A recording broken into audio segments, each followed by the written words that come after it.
Ils sont de moins en moins nombreux. Les Français les aiment, leur cherchent des conjoints, mais leur demandent aussi des comptes. Qui sont-ils? De quoi est fait leur quotidien? Pourquoi exercent-ils ce métier? Et d'ailleurs, est-ce vraiment un métier? Les agriculteurs nous nourrissent, façonnent nos paysages. Pour mieux les comprendre et mieux apprendre à les aimer, on va prendre le petit déjeuner avec eux et essayer de mettre nos pieds dans leurs bottes.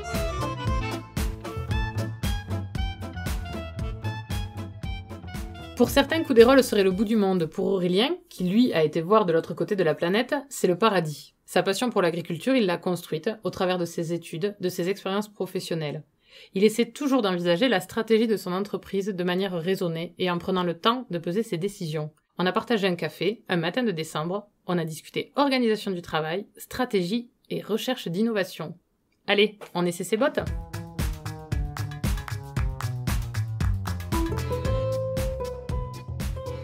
Bonjour Aurélien. Bonjour Mathilde. Elles sont comment tes bottes Aurélien? Alors écoute, moi je porte des bottes à de très rares occasions.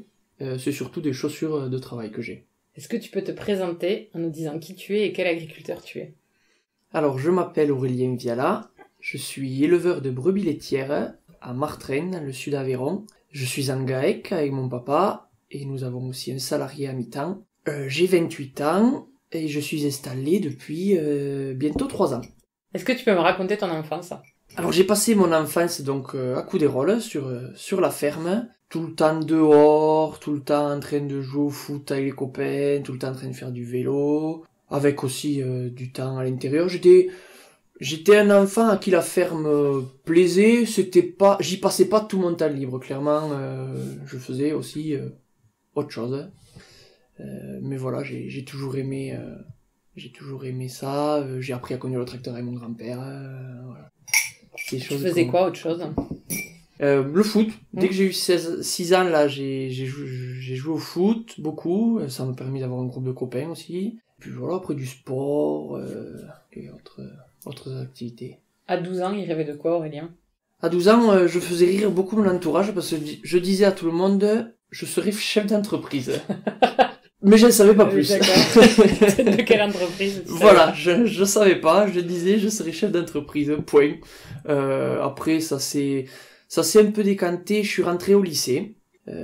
L'agriculture me plaisait puisque j'ai travaillé l'été surtout, je donnais un coup de main à la ferme à partir du moment où j'ai eu 13-14 ans, où j'ai pu conduire quoi. Mais je savais pas trop, voilà, l'agriculture c'était quelque chose qui me plaisait à voir. Donc au lycée, je me suis orienté vers un bac général avec une idée à la tête de poursuivre plutôt voilà dans la filière agriculture ou agroalimentaire. Tout ce qui était transformation des produits, c'est des domaines qui me plaisent.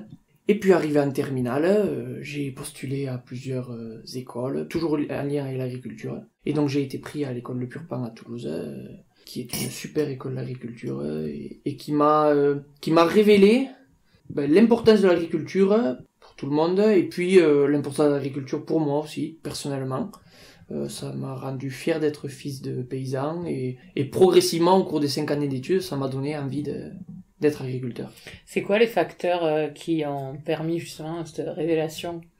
L'approfondissement de mes connaissances déjà, ouais. Puisqu'en fait, quand j'étais jeune, j'étais à la ferme, je donnais un coup de main, typiquement j'étais content, j'allais traire les brebis et conduire un peu le tracteur, mais sans forcément chercher à comprendre vraiment comment on produit un litre de lait, qu'est-ce qu'il faut donner à manger aux brebis, comment il faut les soigner, comment on cultive les terres, les rotations, etc. Et ça, l'école m'a clairement bien guidé là-dedans, et puis du coup, en pratique, je voyais ce que ça faisait chez moi aussi, donc c'était super intéressant. Le fait d'aller dans d'autres exploitations en stage aussi, les stages c'est super, ça m'a permis de voyager. T'as voyagé à l'étranger? Ouais, alors en première année, je suis parti 3 mois et demi en Bretagne, dans le Morbihan. C'est presque l'étranger quand ouais. on a journée. Pour moi, c'était loin, puisqu'en fait, si tu veux, je venais d'avoir 18 ans, et je suis parti 4 mois en stage en Bretagne. Ouais, pour moi, c'était loin déjà. Mais super expérience. Je suis allé dans un gros GAEC de vaches laitières où ils étaient 4. Fait pas du tout la même organisation que chez moi. Ça m'a beaucoup fait prendre conscience de la diversité de l'agriculture. Et ça m'a fait du bien. Et ensuite, en seconde année, je suis parti 3 mois et demi en Australie. Ok. Et là, t'étais dans une exploitation aussi? Aussi, exploitation de vaches laitières aussi. D'accord. Un peu plus grosse, mais là, c'était familial. Et pareil, une vision différente de l'agriculture. Et paradoxalement, enfin, le fait de partir, ben, ça m'a donné aussi envie de revenir. Alors après, les stages suivants, je les ai fait dans des organismes ou dans des entreprises. Je suis sorti de l'école, j'ai cherché un emploi. Fait que je suis sorti de l'école, je suis allé voir, enfin, on a discuté avec mon père, et j'ai dit, ouais, écoute, moi la ferme, ça me plaît. J'aimerais bien m'installer. J'étais un peu tout feu tout flamme. T'avais quel âge du coup? 22 ans. Et alors comment il a réagi ton père? Eh ben, il était content, mais en même temps, il m'a dit, écoute, moi, à l'époque, il avait donc 54, 55 ans. Il avait un salarié, ça tournait, enfin voilà, l'exploitation tournait, hein. Il m'a dit, on a le temps, il faut que tu ailles voir ailleurs, un peu comment ça se passe, et puis on en reparle dans quelques temps. Pour toi, c'est quoi qui était important pour lui d'aller te faire voir ailleurs? Ben, c'est une expérience qu'en fait, lui, il a pas eu.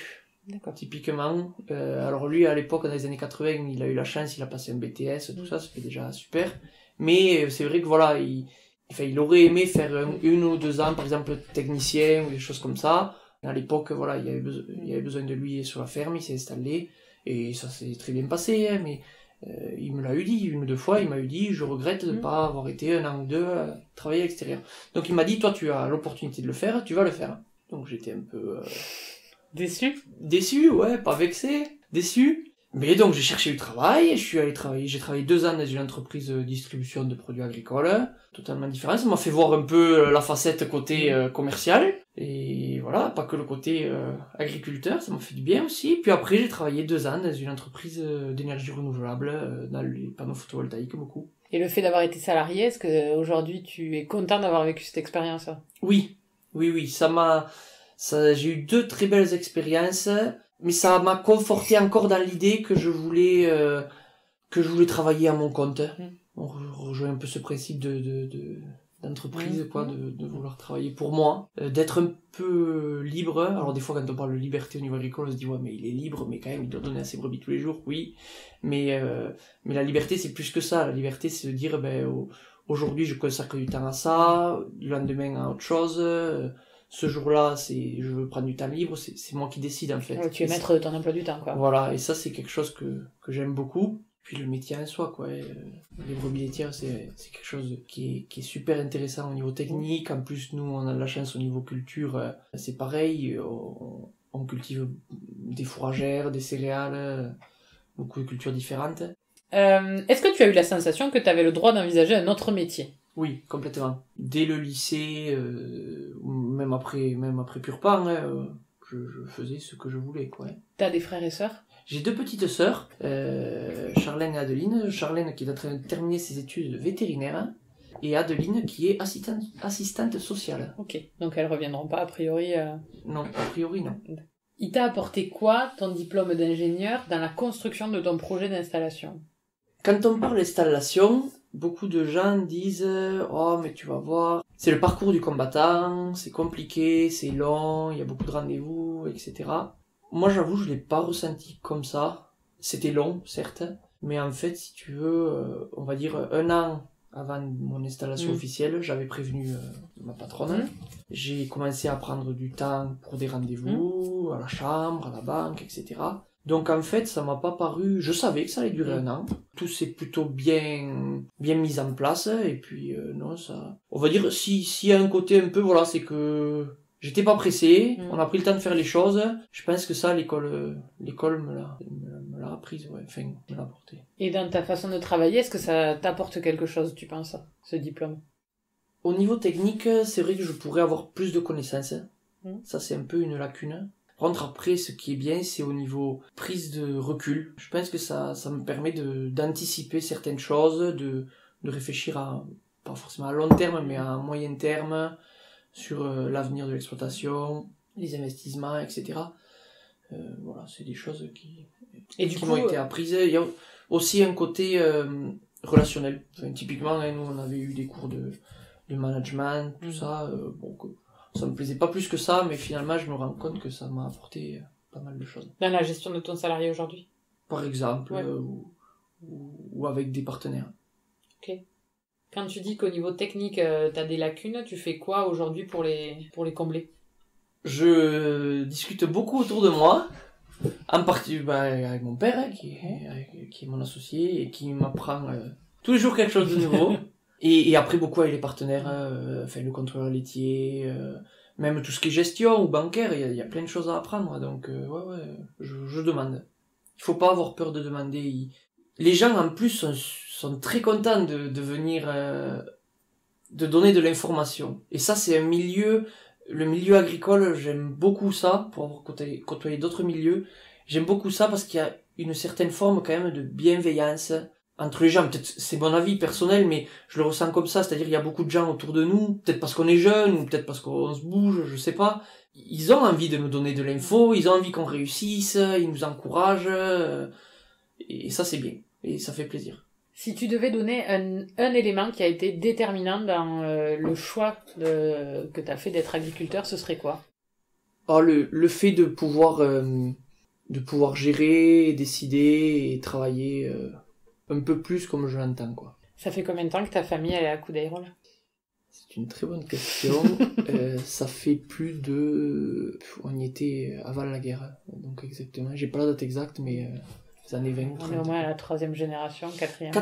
4e Génération. Ouais. Mon arrière-grand-père était déjà ici, ouais.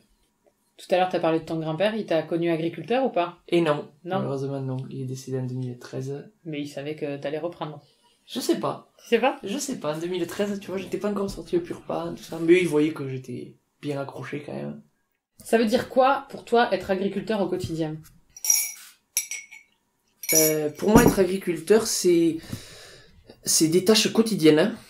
Le soin aux troupeaux, les cultures, l'alimentation des bêtes, etc. Mais c'est en même temps être capable à un moment donné de dire, bon, qu'est-ce que je veux faire pour l'avenir?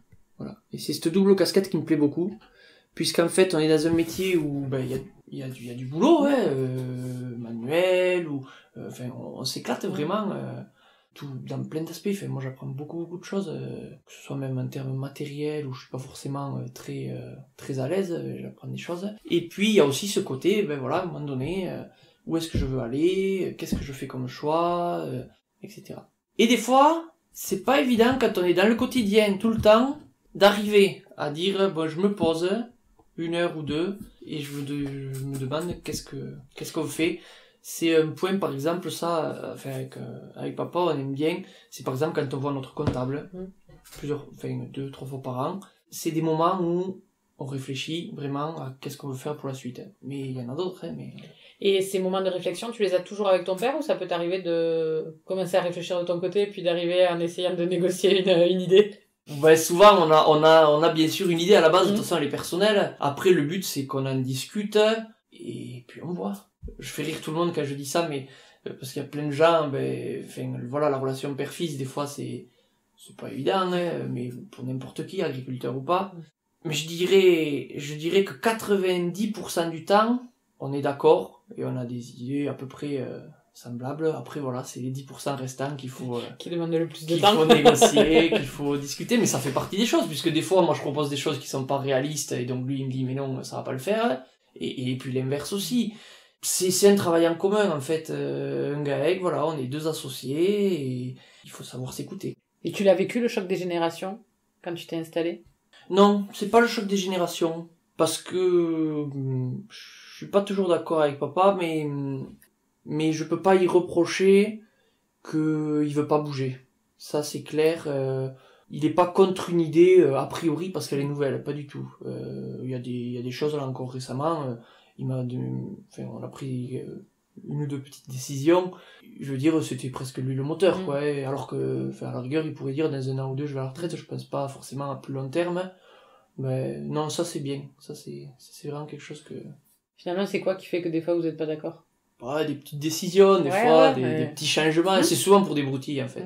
D'accord. Sur les grosses décisions, globalement. C'est ce que j'allais te dire. Ouais. Sur les grosses décisions, on est pratiquement tout le temps d'accord. Si on n'est pas d'accord, voilà, on en discute, prendre le temps aussi.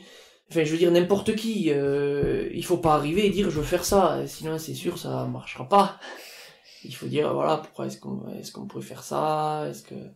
Vous faites des réunions, entre guillemets, d'associés. Mais notre réunion, c'est au déjeuner, tu vois, D'accord. souvent. Ok. On discute comme ça. Non, on fait pas de réunion formalisée, faut être clair. Mais on discute, voilà. Ok. Et puis tu sais, ça dépend des jours aussi, hein. Il y a des jours, moi je suis plus... Enfin, c'est comme tout le monde, hein. Il y a des jours, je suis plus ouvert, et il y a des jours où j'ai plus envie qu'on me laisse tranquille, voilà, on est tous pareils, hein. C'est quoi la dernière grande décision que t'as prise et que vous avez pris? Que nous avons pris. J'hésite entre deux, donc je vais te dire les deux. La première, c'est l'embauche de notre salarié à mi-temps, qui donc ça fait 6 mois qu'il est là, Samuel. J'ai eu le déclic parce que papa a eu un petit problème de santé au début de l'année, et je me suis dit, waouh, là t'es vraiment tout seul. Donc je me suis dit, j'ai dit, il faut trouver une solution. Puis bon, progressivement papa est venu travailler, puis on a embauché Samuel à deux en fait avec un voisin. Et ça pour moi c'est une super décision parce que à la base tu te dis, bon allez, pendant 6 mois je fais le dos rond, je fais tout seul et puis je me débrouille, et puis au moins je montre aux autres que je suis capable de m'en sortir tout seul. Ou alors, enfin moi c'est plutôt mon cas du coup, ou alors j'essaye de me dire quelle solution à long terme on choisit. Et en fait aujourd'hui il le fait, en fait on était que deux, donc aujourd'hui on est deux et demi. Enfin il y a toujours des choses à faire, on prend plus de temps pour l'entretien par exemple du matériel, on est peut-être moins pressé pour certaines choses, voilà, et puis on réfléchit à l'évolution de l'exploitation en fonction de ça, hein. Donc ça c'est la première, c'est très important et j'en suis vraiment très content. Et la seconde, c'est un investissement matériel, mais ça rejoint un peu la première, tu vas comprendre. On avait deux choix d'investissement au début de l'année. On avait dit soit on change un tracteur, soit on réfléchit à améliorer les conditions de traite et les conditions du coup de travail dans la salle de traite. Pour vous? Pour nous. J'ai calculé que la salle de traite, on y passait entre 600 et 700 heures par an. Le tracteur moyen. Il y avait besoin de rénover la salle de traite. Puis c'est vraiment un outil du quotidien. Nous on fait du lait pour la hausse Roquefort. Il y a des critères qualité quand même assez importants, etc. Il faut vraiment rien laisser de côté. Donc on a fait plutôt le choix de moderniser un petit peu la salle de traite. Et donc tu vois, elle est en fonctionnement depuis 1 mois. Écoute, pour l'instant tout va bien. Et voilà, on a gagné en confort pour nous. Il y a moins de bruit. Enfin, je vais pas rentrer dans les détails, mais on constate a priori une meilleure retraite des brebis, a priori. Voilà, tout se passe bien et c'est le genre de choses, voilà, il faut pas attendre forcément de l'avoir usé à fond pour penser à ce genre de remplacement. Tu as dit que tu avais 28 ans, que tu as un salarié. C'est comment de gérer un salarié quand on a 28 ans? J'imagine qu'il doit pas être beaucoup plus vieux. Il a 20 ans. Voilà. Bon, c'est simple. Ouais. Ouais, ça se passe bien. On s'entend bien. C'est pas compliqué d'imposer ses décisions, de donner des ordres, de donner des consignes. C'est venu naturellement? Évidemment, moi je compte beaucoup sur lui déjà, et si éventuellement soit papa ou soit moi on n'est pas là, et ça je sais que je peux le faire, ça c'est déjà ultra important. À partir du moment où j'ai confiance, ça va tout seul. Et après, non, parce que je considère pas que je suis un donneur d'ordre ou quoi. Enfin, quand on travaille ensemble la plupart du temps. J'essaye de montrer l'exemple, et puis voilà, puis je le sollicite, il y a des domaines dans lesquels il est beaucoup plus compétent que moi, j'ai pas honte de le dire, donc je lui laisse toute l'amplitude qu'il veut, mais voilà, en sachant qu'après, voilà, j'ai entièrement confiance à lui par rapport notamment au matériel ou au troupeau, donc ça c'est quand même une force, et puis ça c'est le fait d'être 3. Tout le monde me le disait et j'en avais pas conscience, mais là j'en prends conscience, c'est quand même super. Parce que si moi je suis pas là, je sais qu'ils sont 2.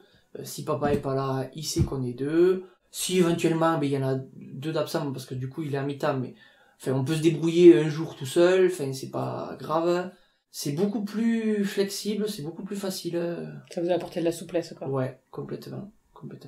Donc tu nous as dit que tu n'avais pas de bottes, mais à quelle heure tu enlèves et tu enfiles tes chaussures? Alors le matin en période de traite, on commence à traire vers 6h30, voilà. Donc on traite, on donne nos brebis, on s'occupe des agnelles, des agneaux. Après, en fonction de la météo, soit on s'occupe dans les champs, soit on s'occupe du matériel, soit on s'occupe aussi de tout ce qui est administratif, puisqu'il y a quand même pas mal de travail aussi, il faut en avoir conscience. Il faut être capable de prendre le temps pour le faire aussi. Il faut savoir prendre du temps pour régler, notamment les dossiers de subvention et tout ça. Vous gagnerez plus de temps à y travailler 1 heure qu'à le bâcler et en perdre 6 mois, quoi. Et puis le soir, pareil, on traverse 5h15, 5h30, et le but c'est qu'à 6h30, 6h30, 7h moins le quart, ce soit fini. Voilà. Ma journée, à peu près. Tu nous l'as dit, tu commercialises comment tes produits? Alors nous, on traite pour lancer Roquefort, donc on a une industrielle qui nous prend le lait. Est-ce que ça veut dire quelque chose pour toi de traire pour un signe officiel de qualité? Oui. Aujourd'hui, je pense que au niveau global, l'agriculture qui produit des produits de qualité, elle s'en sort mieux que l'agriculture qui fait des produits standards. C'est clair, il n'y a pas besoin. On le voit rien que nous dans le sud d'Aveyron.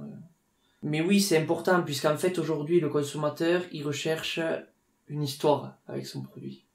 Et je dirais même plus loin, il recherche une histoire du produit, mais même derrière l'histoire de la transformation, enfin comment on a fait pour obtenir ce produit, etc. Il est de plus en plus exigeant. Donc, bien sûr, pour moi, c'est important, et puis c'est clair que c'est ça qui crée de la valeur ajoutée sur nos exploitations aujourd'hui. Nous, on crée de la valeur ajoutée parce qu'on fait du fromage. Nous, c'est le Roquefort, mais il y a aussi d'autres fromages de qualité. Donc ça, oui, c'est très très important. Même si des fois, les relations avec nos industriels ne sont pas au beau fixe. Le Roquefort, il est produit par des industriels. Vous le produisez pas à la ferme? C'est ça. En fait, le Roquefort, je vais pas te détailler tout le cahier des charges, mais grosso modo, il y a 7 industriels qui possèdent des caves dans le rocher du Combalou, sur la commune de Roquefort, qui ont donc le droit d'affiner le fromage et donc de commercialiser sous le signe Roquefort. Et toi, tu vends à quel industriel? Je commercialise pour les Roquefort Carl. Et est-ce que ça a aussi une signification d'un point de vue autre que économique, hein?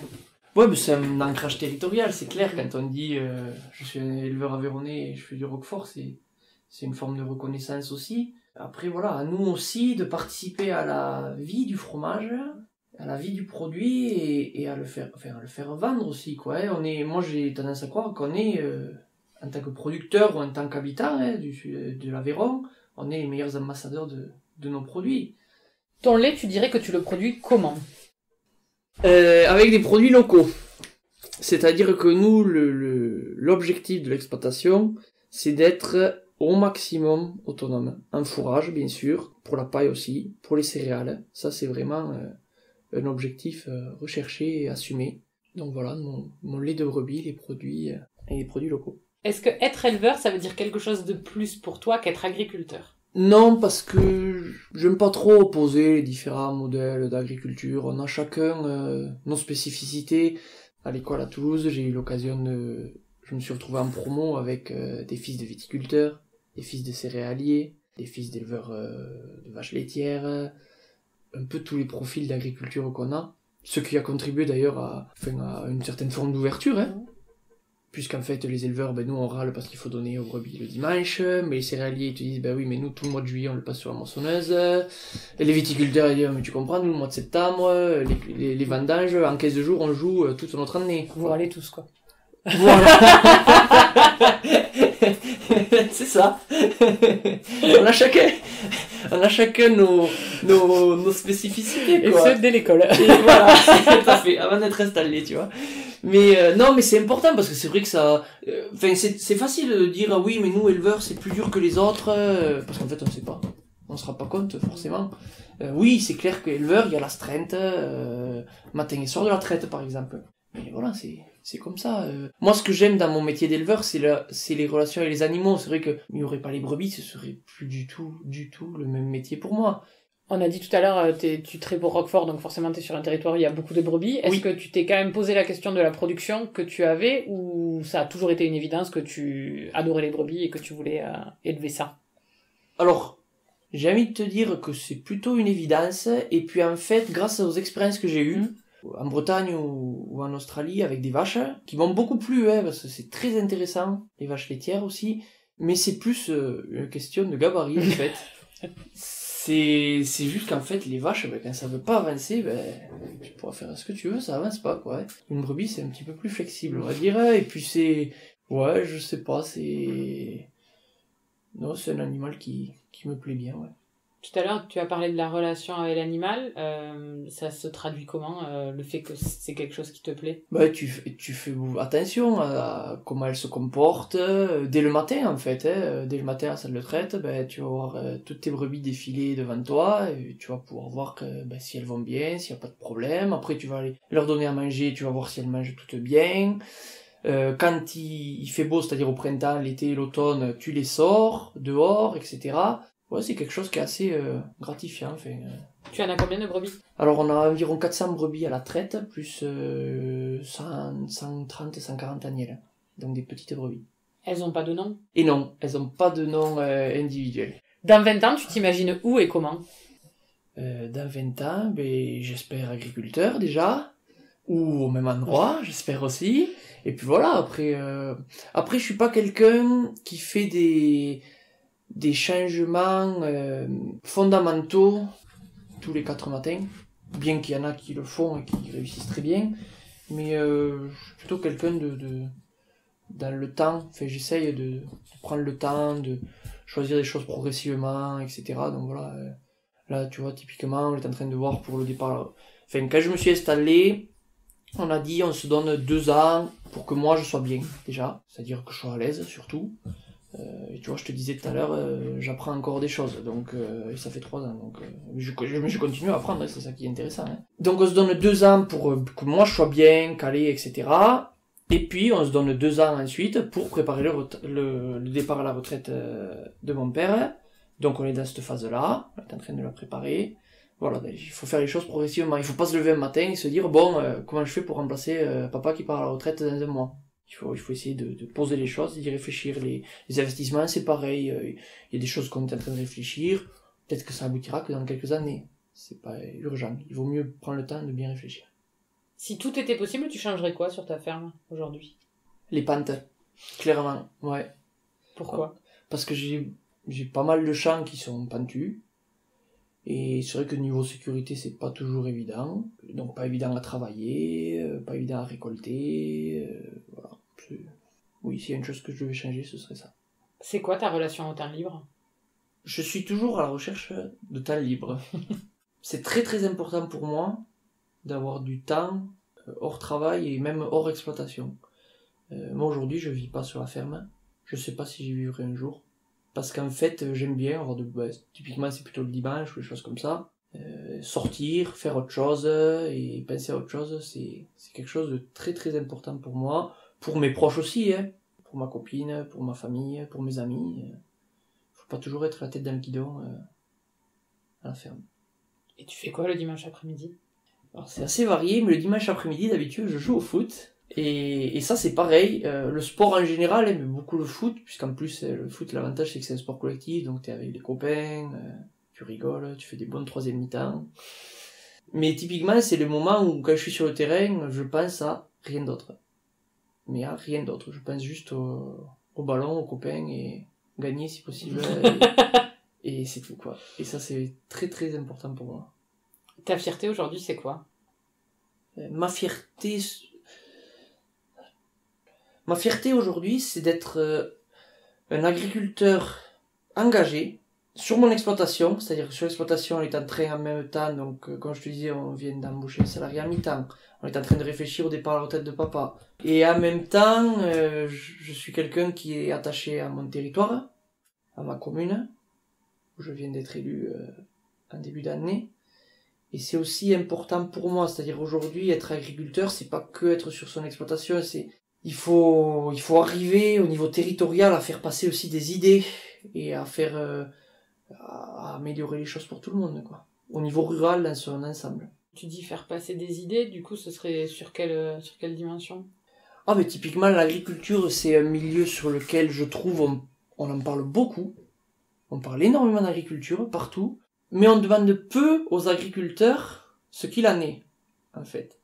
Et donc, tout à fait à mon échelle, modestement, j'espère qu'on va un peu plus entendre la voix agricole, le bon sens paysan, dans certaines orientations ou idées. Voilà. C'est quoi qui te gêne aujourd'hui dans les dans les idées qu'on peut entendre dans les médias par rapport à l'agriculture? Mais en fait, comme le fait qu'on soit une part très... Je crois qu'on est moins de 2% maintenant de la population active, hein, ça paraît simple, entre guillemets, de rejeter la faute sur pas mal de sujets, sur l'agriculture, puisqu'en fait, ils sont que 2%, en plus ils sont dans leur campagne, donc on les entend pas trop. Alors que des fois, c'est des problèmes beaucoup plus profonds, enfin, je vois en termes d'urbanisme, etc., même de pollution, hein.